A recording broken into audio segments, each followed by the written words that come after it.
नमस्कार दोस्तों, आरओ यारो प्रीवियस ईयर क्वेश्चंस की इस सीरीज में मैं प्रशांत आप सबका स्वागत करता हूं। इस लेक्चर में हम डिस्कस करेंगे उत्तर प्रदेश विशेष से जुड़े हुए प्रश्नों को। तो चलिए इसी के साथ इस लेक्चर को प्रारंभ करते हैं। तो प्रश्नों पे आऊं उससे पहले मैं आप सभी को एक बार फिर से बताना चाहूंगा कि डिकोड एग्जाम की ओर से आरओ एआरओ प्रीलिम्स और मेंस की कंबाइंड तैयारी करने के लिए एक बैच बनाया गया है जिसे हम फाउंडेशन बैच के नाम से जानते हैं। इस फाउंडेशन बैच में आरओ एआरओ प्रीलिम्स और मेंस के संपूर्ण सिलेबस को कवर किया जाता है। तो जो भी सिलेबस है उसमें जितने भी टॉपिक्स हैं वो सब बड़े विस्तार से वीडियो लेक्चर के माध्यम से आपको पढ़ाया जाता है। उसके बाद सभी टॉपिक्स की पीडीएफ नोट्स भी प्रोवाइड कराई जाती है। साथ ही साथ आपकी पढ़ाई में निरंतरता बनी रहे और आप जो पढ़ रहे हैं क्या उसे लंबे समय तक याद कर पा रहे हैं और परीक्षा में प्रश्नों को पढ़ने में, समझने में या जो टेक्निकल एरर होता है उन सबको दूर करने के लिए डेली टेलीग्राम पे टेस्ट भी आयोजित किया जाता है, सब्जेक्ट वाइज और टॉपिक वाइज। इसके अतिरिक्त जब प्रीलिम्स का एग्जाम आ जाएगा तो एक विशेष टेस्ट सीरीज प्रीलिम्स के एग्जामिनेशन के लिए और मुख्य परीक्षा के लिए पूरा विस्तृत उत्तर लेखन का प्रोग्राम इस कोर्स में चलाया जाता है। मैं आप सभी को बताना चाहूंगा कि अगर आपने ये मन बना लिया है कि आपको इस बार की परीक्षा में भाग लेना है और सफलता प्राप्त करनी है तो ये बिल्कुल सटीक समय है जब आप शून्य से अपनी तैयारी को प्रारंभ कर सकते हैं।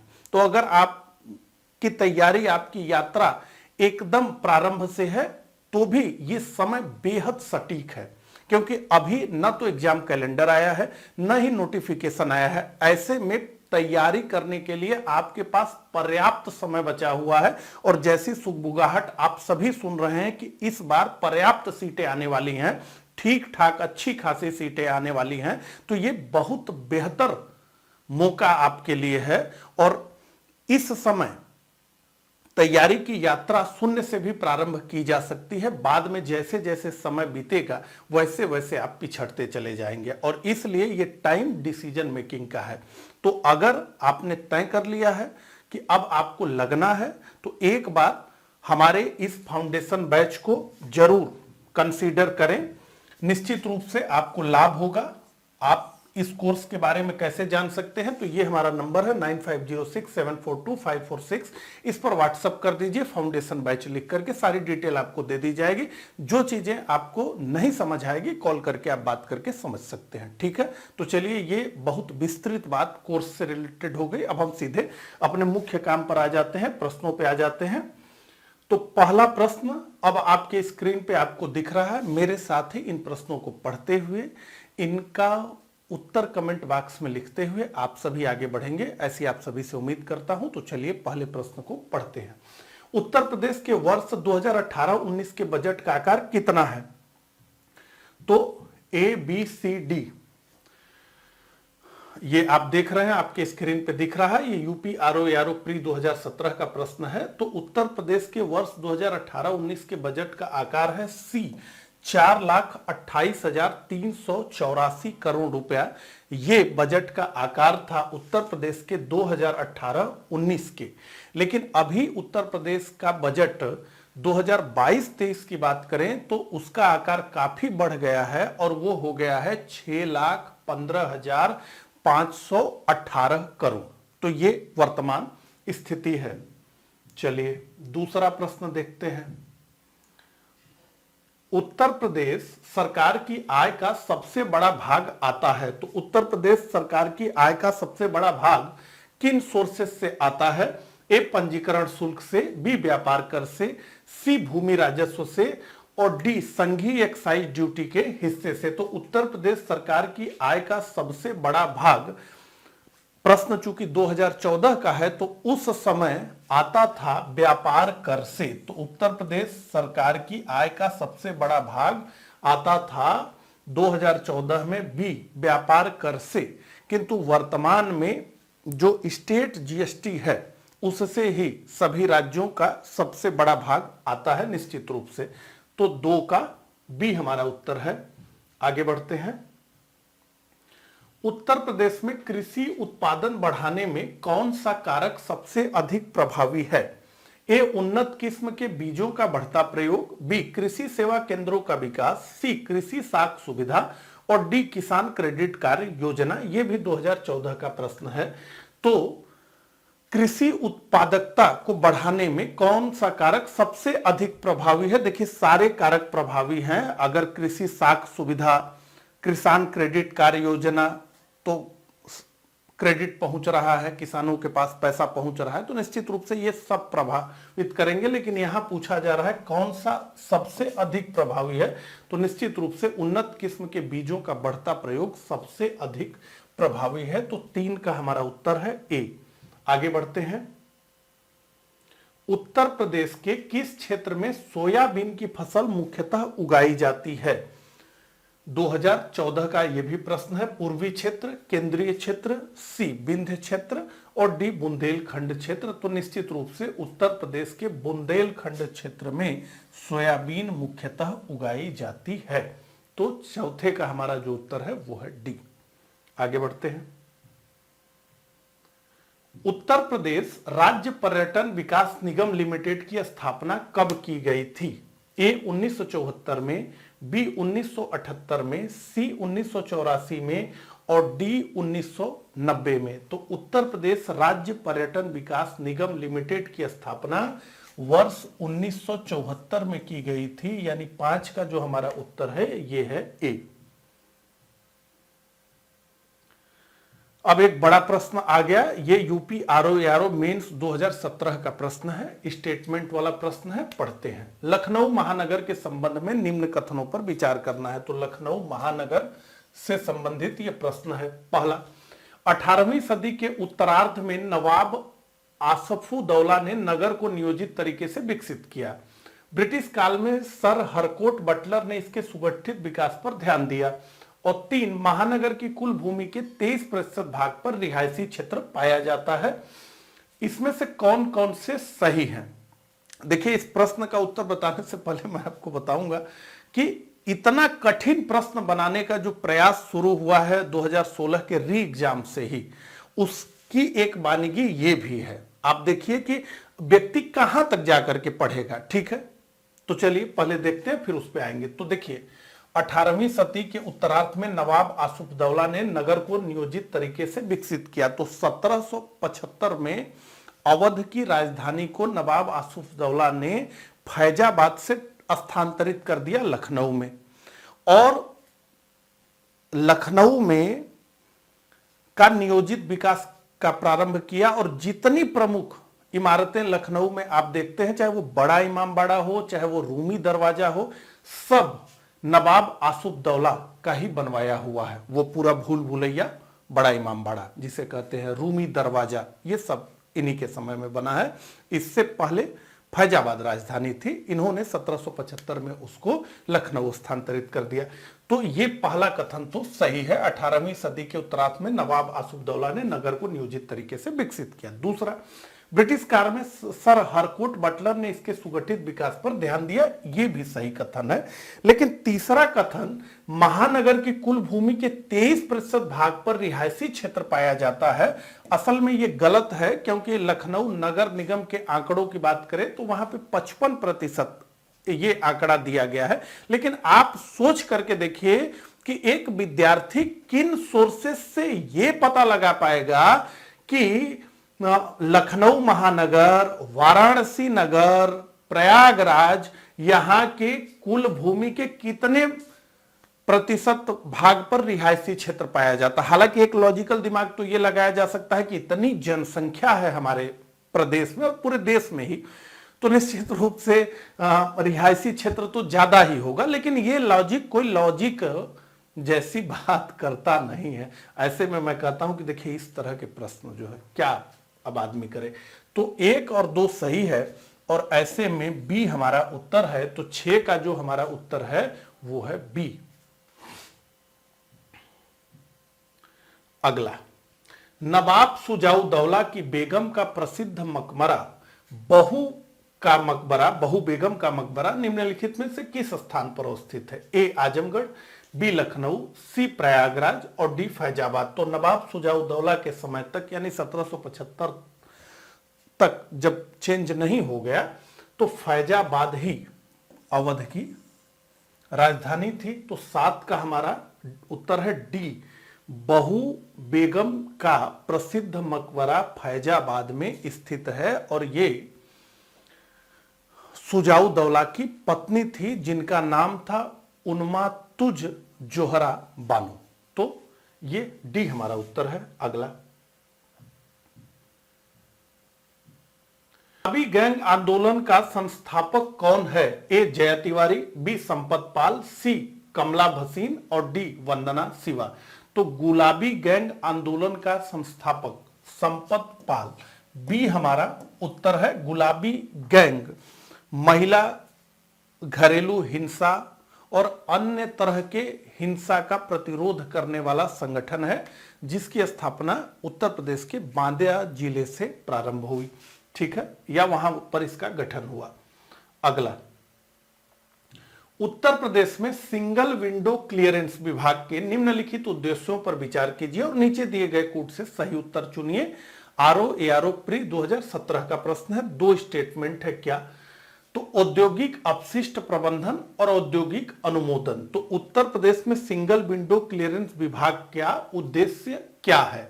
औद्योगिक अपशिष्ट प्रबंधन, औद्योगिक अनुमोदन, केवल एक, केवल दो, या सी 1 और 2 दोनों? तो निश्चित रूप से सिंगल विंडो क्लियरेंस विभाग का उद्देश्य है औद्योगिक अनुमोदन। औद्योगिक अनुमोदन, तो सिंगल विंडो क्लियरेंस का मतलब यह है कि जो औद्योगिक इकाइयां हैं उनसे जुड़ी हुई तमाम जो स्वीकृतियां हैं, तमाम जो अनुमोदन हैं, तमाम जो लाइसेंस हैं, उन सबके लिए अलग अलग विभागों में न भटकना पड़े और फाइल सालों एक विभाग से दूसरे विभाग में न चलती चली जाए, बल्कि औद्योगिक इकाई को एक ही जगह से सारे क्लियरेंस, सारे लाइसेंसेस प्राप्त हो जाए, उसे हम कहते हैं सिंगल विंडो क्लियरेंस। और ऐसे में ये औद्योगिक अनुमोदन से जुड़ा हुआ है, न कि औद्योगिक अपशिष्ट प्रबंधन से। तो केवल 2 सही है और ऐसे में 9th का जो हमारा उत्तर है वो है बी। आगे बढ़ते हैं, निम्नलिखित में से कौन सा उत्तर प्रदेश के उद्यमियों को उद्योगों में एवं उद्योग लगाने में सहायता करता है?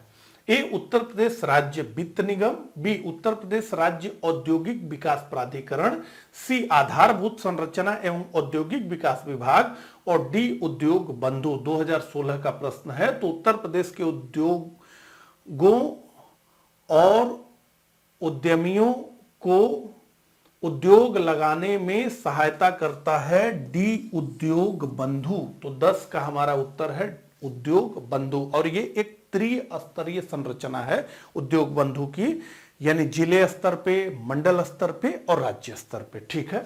तो डी हमारा उत्तर है उद्योग बंधु। अगला, ठुमरी के संदर्भ में निम्नलिखित में से कौन सा कथन सही है? 2 कथन है। पहला, ठुमरी की उत्पत्ति उत्तर प्रदेश में हुई और दूसरा, ठुमरी सुगम एवं आकर्षक है। और प्रश्न है आरओ मेंस 2016 का। तो देखिए, ठुमरी की उत्पत्ति उत्तर प्रदेश से हुई, ये सही कथन है। नवाब वाजिद अली शाह जो अवध के अंतिम नवाब थे, जिसके बाद अवध का विलय हो गया ब्रिटिश राज में, कहा जाता है कि उनके दरबार से ये प्रारंभ हुई। कुछ लोगों का मत ये है कि आदिक अली खां लखनऊ ठुमरी के जनक है। तो निश्चित रूप से इसकी उत्पत्ति तो उत्तर प्रदेश से ही हुई। और ठुमरी भारतीय शास्त्रीय संगीत के गायन की एक शैली है। ठुमरी सुगम और आकर्षक है, यह भी सही है, यानी 1 और 2 दोनों सही है। और ऐसे में सी हमारा उत्तर है 11 का, 1 और 2 दोनों सी। चलिए आगे बढ़ते हैं। भारत के राज्यों में उत्तर प्रदेश किस उत्पाद का सबसे बड़ा उत्पादक नहीं है? ए फूलों का, बी गेहूं का, सी आलू का, डी गन्ने का। तो भारत के राज्यों में उत्तर प्रदेश फूलों का सबसे बड़ा उत्पादक नहीं है। उत्तर प्रदेश गेहूं में सबसे बड़ा उत्पादक है भारत का, आलू का सबसे बड़ा उत्पादक है और गन्ने का है, तो ये फूलों का नहीं है। 12 का ए हमारा उत्तर है। यहां पर आप देख सकते हैं इकोनॉमिक सर्वे का है ये डाटा। गेहूं यहां देखिए उत्तर प्रदेश प्रथम स्थान पर है। उसके बाद हम आगे बढ़ें, गन्ने की बात करें तो गन्ने में भी देखें तो उत्तर प्रदेश प्रथम स्थान पे है। ठीक है, ये चार्ट का प्रयोग हमने पहले भी किया हुआ है।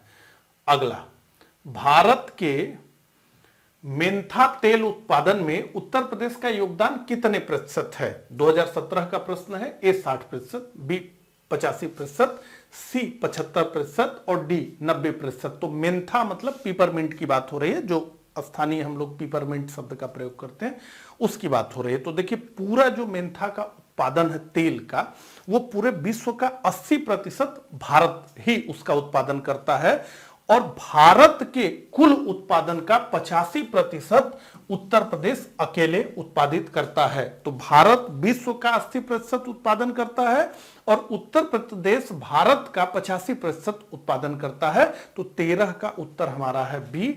आगे बढ़ते हैं, उत्तर प्रदेश का कौन सा जनपद दशहरी आम का सर्वोच्च उत्पादक है? ए आगरा, बी लखनऊ, सी वाराणसी और D Pratapgarh. UP RO pre 2017 का प्रश्न है। तो उत्तर प्रदेश का लखनऊ जनपद दशहरी आम का सर्वोच्च उत्पादक है। लखनऊ का मलिहाबाद का क्षेत्र दशहरी आम के उत्पादन के लिए विख्यात है और यह भी माना जाता है कि दशहरी की उत्पत्ति 18वीं शताब्दी में लखनऊ के काकोरी के निकट दशहरी नामक गांव से हुई और इसीलिए इस आम को दशहरी आम भी कह करके मतलब दशहरी आम कहा जाता है। ठीक है, चलिए अगले प्रश्न को देखते हैं। उत्तर प्रदेश की प्रमुख वाणिज्यिक उपज है? ए जूट, बी गन्ना, सी कपास और डी तिलहन। तो उत्तर प्रदेश की प्रमुख वाणिज्यिक उपज है गन्ना। बी हमारा उत्तर है 15 का। ठीक है, गन्ना। और गन्ना उत्पादन में उत्तर प्रदेश का स्थान है देश में प्रथम।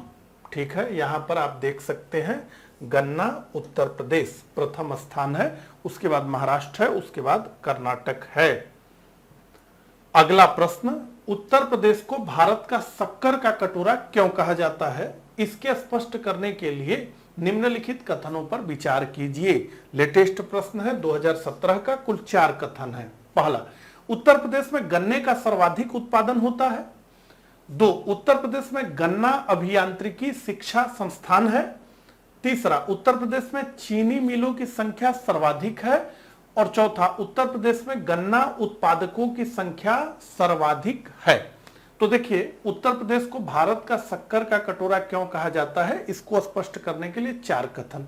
तो पहला, उत्तर प्रदेश में गन्ने का सर्वाधिक उत्पादन होता है, तो निश्चित रूप से उत्तर प्रदेश का स्थान गन्ना उत्पादन में पहले स्थान पर है।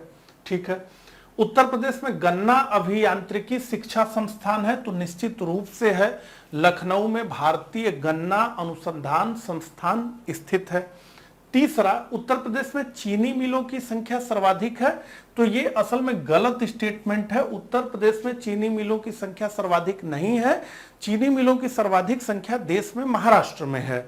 और चौथा, उत्तर प्रदेश में गन्ना उत्पादकों की संख्या सर्वाधिक है, तो इसका कोई एग्जैक्ट रिकॉर्ड तो नहीं है, लेकिन चूंकि उत्तर प्रदेश बहुत बड़ी जनसंख्या का राज्य है, तो ऐसे में हम मान सकते हैं कि यह चौथा स्टेटमेंट भी सही है। और ऐसे में 1 सही है, 2 सही है और 4 सही है। तो 1 सही है, 2 सही है और 4 सही है, हमें कहां दिखता है? सी में दिखता है। और 16 का उत्तर हमारा होगा सी। आगे बढ़ते हैं,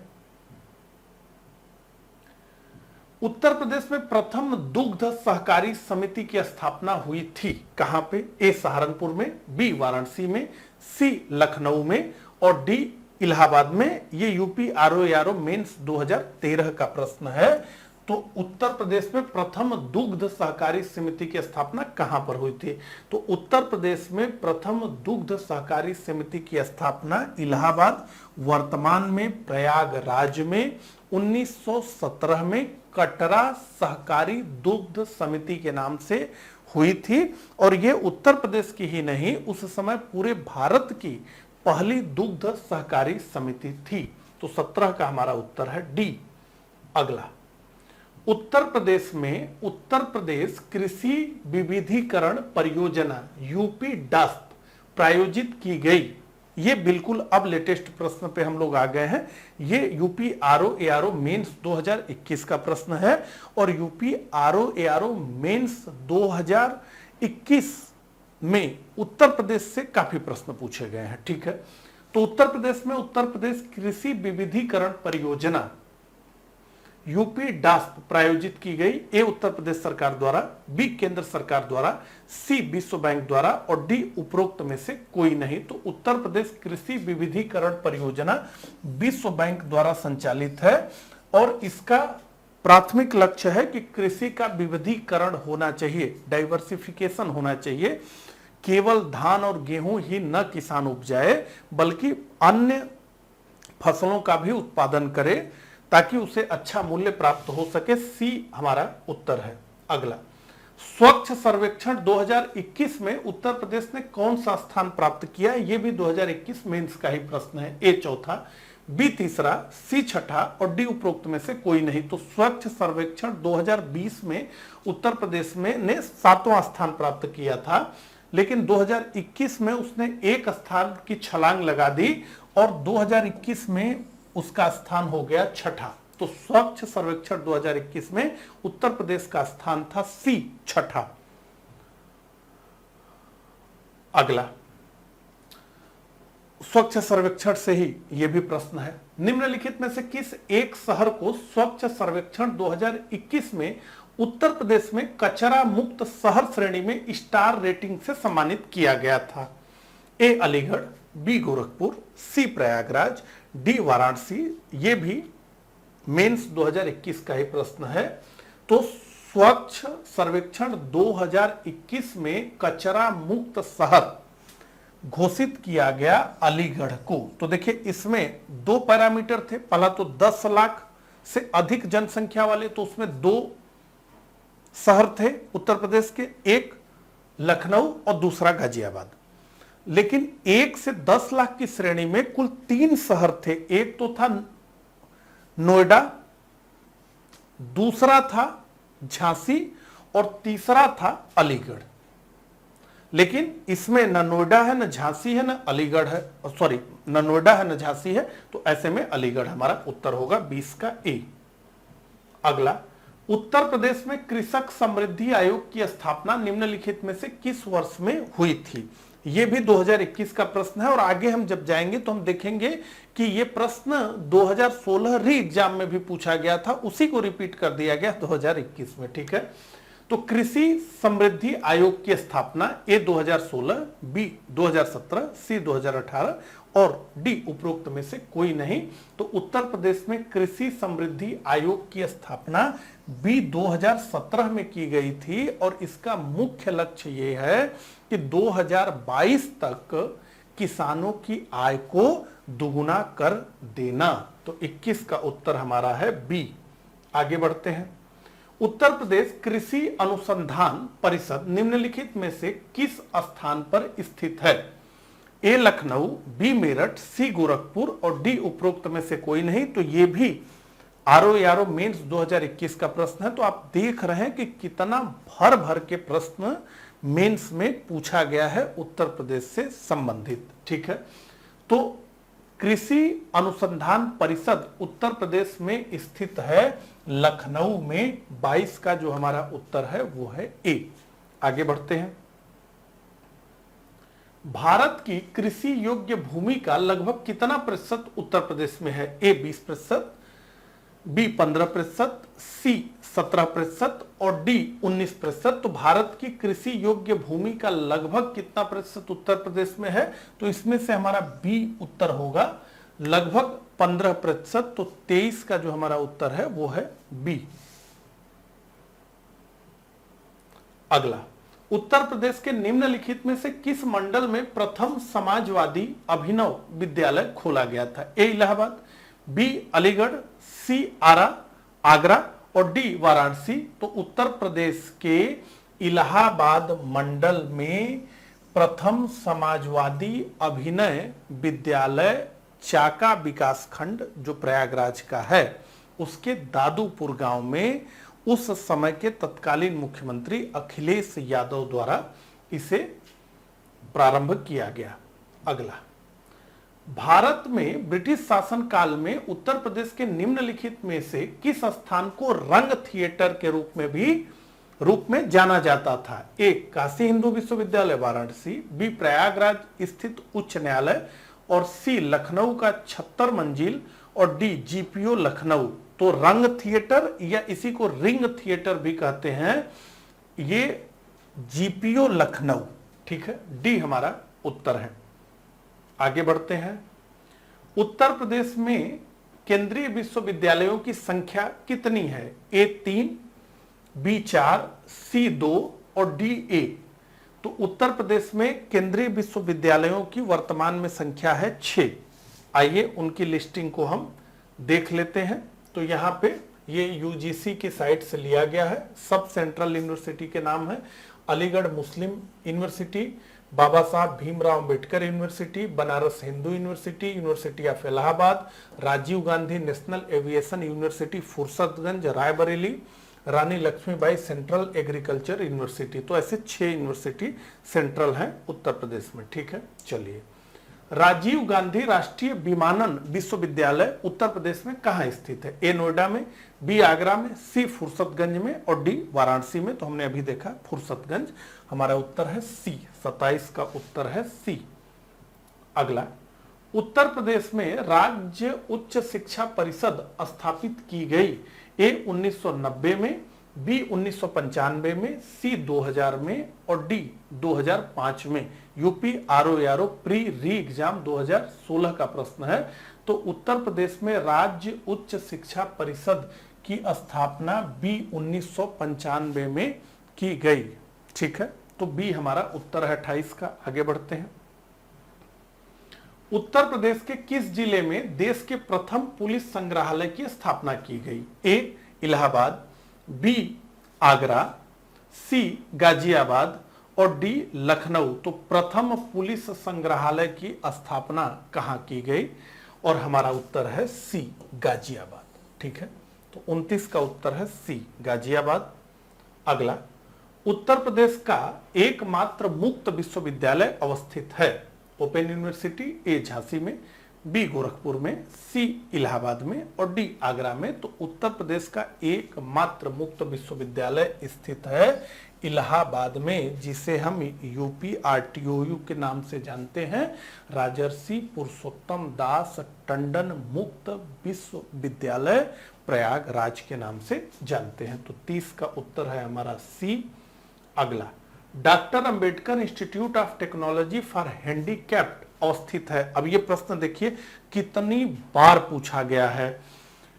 UP UDLDA pre 2010, UP RO mains 2014, फिर यूपी यूडीएलडीए स्पेशल मेंस यानी 14 से पहले ही 2010। तो प्री में भी पूछा गया, मेंस में, स्पेशल में पूछा गया।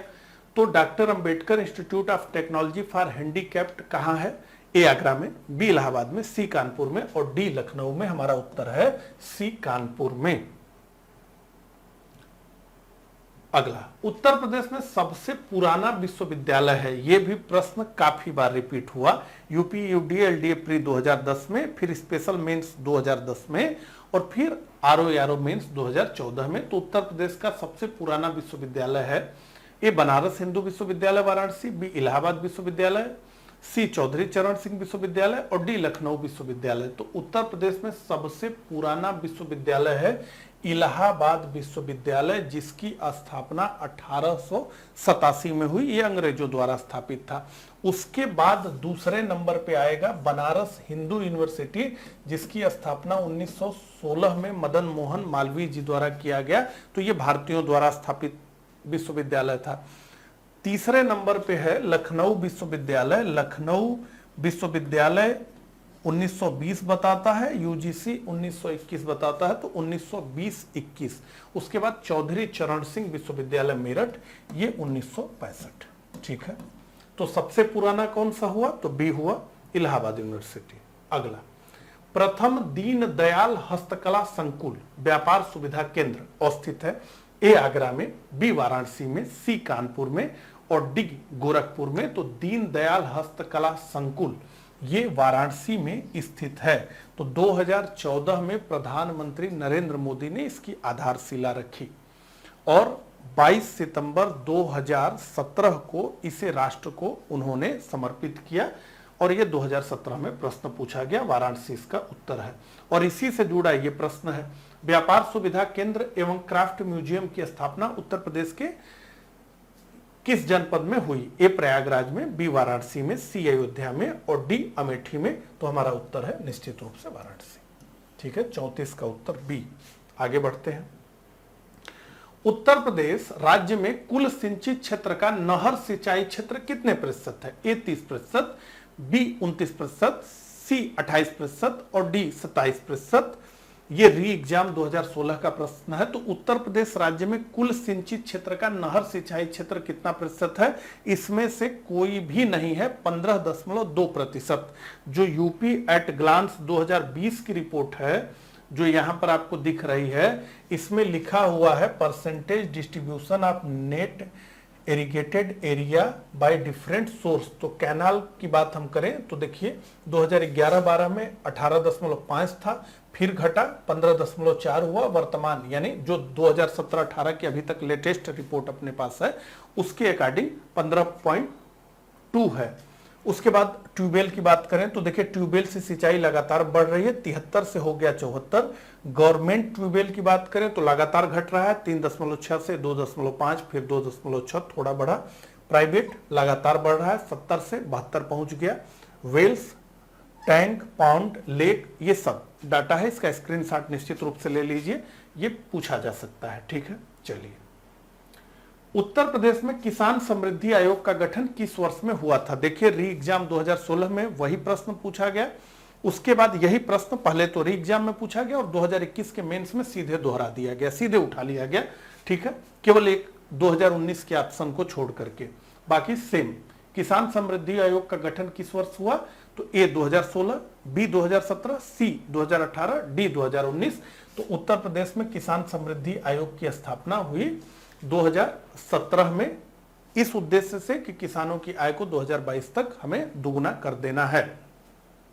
मुख्यमंत्री इस आयोग के अध्यक्ष होते हैं, जो राज्य के कृषि मंत्री होते हैं, और नीति आयोग के जो एक सदस्य होते हैं वो इसके उपाध्यक्ष होते हैं। ठीक है, तो बी हमारा उत्तर है, 36 का बी।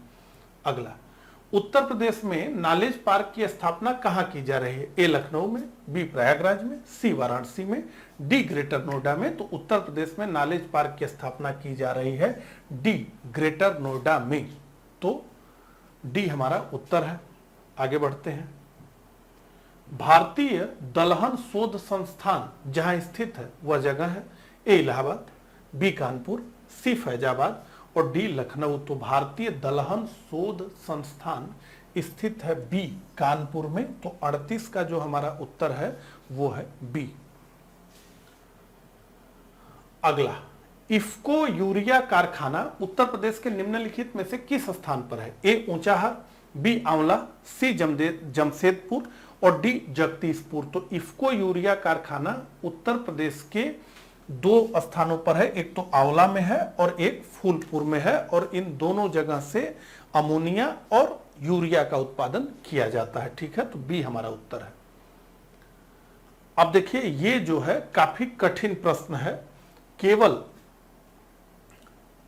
शॉर्ट फॉर्म लिख दिया गया है और जगह से मैच करानी है। निश्चित रूप से बहुत सारे लोगों ने इसके फुल फॉर्म को नहीं पढ़ा होगा, या फिर पढ़ा होगा तो हिंदी में पढ़ा होगा। कम से कम जब शॉर्ट फॉर्म में लिखना था तो हिंदी में भी लिख देना था। अब ये आई ही है ना, ये तो इंग्लिश ही है जो कि देवनागरी लिपि में लिख दी गई है ना। लेकिन देखिए कौन सा सुमेलित नहीं है? IIVR, IIPR, IVRI, IGFRI। ठीक है, तो इसमें से ये सुमेलित नहीं है। ए ये वाराणसी में है, IIVR वाराणसी में है। क्या है ये सब थोड़ा देख लीजिए। ठीक है, तो IIVR यानी Indian institute of vegetable research, भारतीय सब्जी अनुसंधान संस्थान, ये स्थित है वाराणसी में। ठीक है, वहां पे लखनऊ दिया गया था। IIPR Indian institute of pulses research, भारतीय दलहन अनुसंधान संस्थान कानपुर। तीसरा IVRI Indian veterinary research institute भारतीय पशु चिकित्सा अनुसंधान संस्थान इज्जतनगर बरेली में। IGFRI Indian grassland and fodder research institute तो भारतीय चारागाह या घास भूमि एवं चारा अनुसंधान संस्थान झांसी। ठीक है, तो ये कठिन प्रश्न था निश्चित रूप से। तो इस प्रकार से उत्तर प्रदेश विशेष से जुड़े हुए कुल 40 प्रश्नों को हमने देखा जो 2001 से लेकर 2021 के दौरान आरओ एआरओ की परीक्षा में पूछे गए थे। मुझे कमेंट करके जरूर बताइएगा मेरा ये प्रयास आपको कैसा लगा। अगर अच्छा लगा तो इस वीडियो को लाइक और इस चैनल को सब्सक्राइब जरूर कर लीजिएगा। मिलता हूं इसी तरह के अगले लेक्चर में, तब तक के लिए आप सभी को नमस्कार, धन्यवाद।